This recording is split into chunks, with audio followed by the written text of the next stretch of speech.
E aí, pessoal, vamos falar de asma? Essa é uma daquelas condições que a gente vê todo dia no ambulatório. Mas a pergunta é, será que o tratamento de controle está sempre correto? Hoje, a gente vai mergulhar no passo a passo do manejo da asma brônquica de um jeito bem prático para aplicar já no próximo atendimento. Vamos lá! Para a gente começar com tudo, uma pergunta que é central. Um paciente com asma chega na sua frente. Qual é a peça-chave, a pedra angular do tratamento de controle dele? Guarda bem essa pergunta, porque a resposta dela vai guiar todo o nosso raciocínio a partir de agora. Beleza, teoria é uma coisa, mas e na prática? Como é que funciona?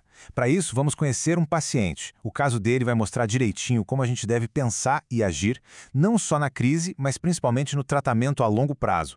Então, imagina a cena. Pronto-socorro, chega um paciente de 28 anos com essa queixa. Doutor, tô com dificuldade para respirar e um chiado no peito. Super clássico, né? Isso já acende aquela luz amarela para a gente pensar em doenças obstrutivas. E claro, asma tá no topo da lista. E aí, quando a gente vai investigar um pouco mais, olha as pistas que aparecem. Um histórico lá da infância de bronquite, que muitas vezes era asma não diagnosticada, tem alergia à poeira e, um ponto importante, a bombinha de resgate, o salbutamol, já não está fazendo tanto efeito. No exame físico, a gente confirma síbilos na inspiração, respiração um pouco acelerada, tudo se encaixando. Certo? Tudo aponta para asma, não é? A história, o exame físico. Mas na medicina, a gente não vive de acho. Como é que a gente bate o martelo e transforma essa suspeita toda numa certeza, num diagnóstico formal? Antes de ir para o exame, vamos só alinhar uma coisa super importante. O que é a asma, afinal? A palavra-chave aqui, pessoal, é inflamatória. Grava isso. A asma não é só o brônquio fechando de vez em quando. É uma inflamação que está ali o tempo todo, cronicamente. Entender isso muda tudo na hora de tratar. Beleza, então se tem uma obstrução nos brônquios, a gente precisa medir essa obstrução. Precisamos de um dado concreto, objetivo, para documentar isso. E aí vem a pergunta: como a gente faz isso? E a resposta é a espirometria. É ela que vai dar os números que a gente precisa. Funciona assim, ó. Primeiro, a gente olha a relação entre o VF1, que é o volume de ar que a pessoa solta no primeiro segundo, e a CVF, que é a capacidade vital forçada. Se essa relação der abaixo de 0,7, pronto, temos um distúrbio obstrutivo. Aí vem o pulo do gato, a prova dos 9, o teste com broncodilatador. A gente dá o remédio e repete o exame. Se o VF1 ou a CVF melhoram significativamente, bingo, temos a reversibilidade. Isso é assinatura funcional da asma. Diagnóstico fechado. E agora, qual o próximo passo? Muita gente pensaria em classificar a gravidade, mas a pergunta mais importante agora é outra. É a pergunta do dia a dia. Essa asma está controlada? É o nível de controle que vai ditar o nosso tratamento. E para responder essa pergunta, a gente usa essa ferramenta aqui. É bem simples. A gente vai olhar para as últimas 4 semanas do paciente e checar 4 pontos. Sintomas durante o dia, limitação de atividade, se acordou à noite por causa da asma e quantas vezes usou a medicação de resgate. Se não tiver nada disso, a asma está controlada. Se tiver 1 ou 2 desses itens, está parcialmente controlada. Agora, se tiver 3 ou mais, aí a asma está não controlada.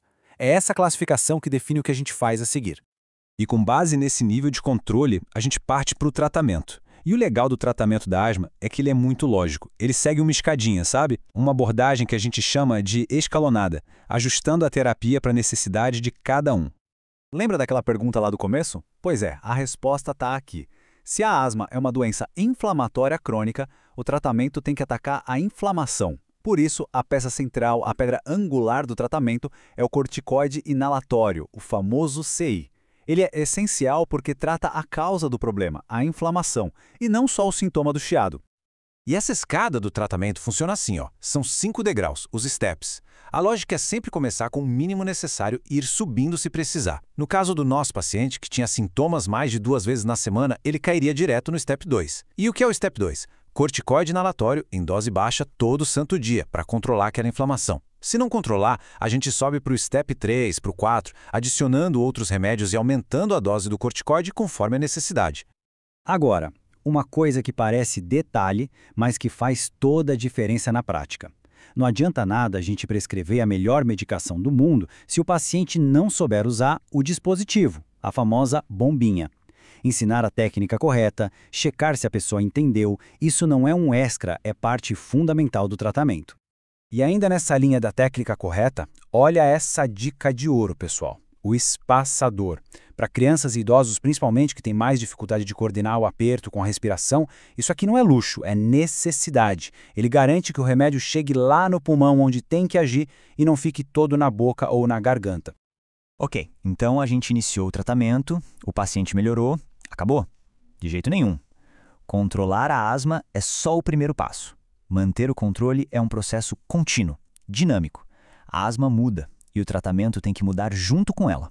A gente está sempre reavaliando. O paciente não controlou depois de umas 4 semanas, a gente sobe um degrau na escada, faz o step up. Por outro lado, se ele está ótimo, super bem controlado por uns 3 meses, a gente pode e deve tentar descer um degrau, o step down. A meta é sempre usar a melhor dose eficaz para manter o paciente bem e com menos risco de efeito adverso.